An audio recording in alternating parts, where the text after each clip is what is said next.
دنیا بھر میں جیو ایکسپریس نیوز کے ناظرین کو اپنے نیوز کاسٹر میں جین حسین بلال کی طرف سے السلام علیکم۔ خبر شامل کرتے ہیں ضلع منڈی بہاؤدین سے، جہاں سینئر تجزیہ کار ڈاکٹر سجاد عمران کھوکھر اور سینئر سول جج اسد عمران کھوکھر کے بھائی معروف ادبی شخصیت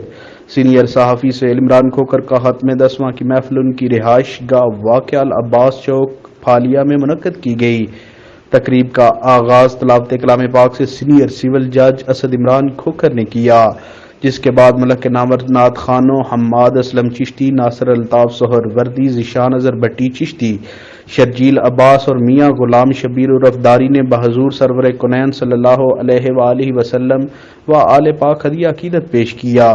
بعد ازاں اوکاڑا سے تشریف لائے معروف مذہبی اسکالر مولانا سید اخلاص حسین شرازی نے شرکائے ختمہ 10واں سے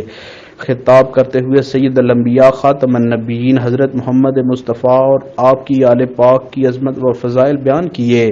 اور قرآن و حدیث نیز فرامین ائمہ کی روشنی میں دعا اور توبہ کی اہمیت و فضیلت کو بیان فرمایا۔ انہوں نے کہا کہ توبہ اور دعا اللہ تعالیٰ کے نزدیک پسندیدہ ترین اعمال ہیں، جن کا صلہ بہر صورت دنیا آخرت ضرور ملے گا۔ بعد ازاں مولانا اخلاص حسین شرازی نے مصائب کربلا بیان کی اور مرحوم حیدر عمران کی بلندی درجات کی دعا کرائی، جس کے بعد مولانا سید شرافت علی نقوی نے اجتماعی دعائے مغفرت کرائی۔ مرحوم کے ایصال ثواب اور بلندی درجات کے لیے منعقدہ اس مجلس میں نامور سیاسی، سماجی، ادبی و مذہبی شخصیات، ججز، وکلاء، تاجر برادری، صحافی برادری، اہل علاقہ اور عزیز و اقارب کی بڑی تعداد شامل تھی۔ اس موقع پر آنے والے احباب مرحوم کی مغفرت و بلندی درجات کی دعاؤں کے ساتھ ساتھ پسماندگان کے لیے صبر جمیل کی خصوصی دعائیں بھی کرتے رہے۔ کیمرہ مین نوید افضل کے ساتھ رپورٹ شاہد سامل، جیو ایکسپریس نیوز، منڈی بہاؤدین۔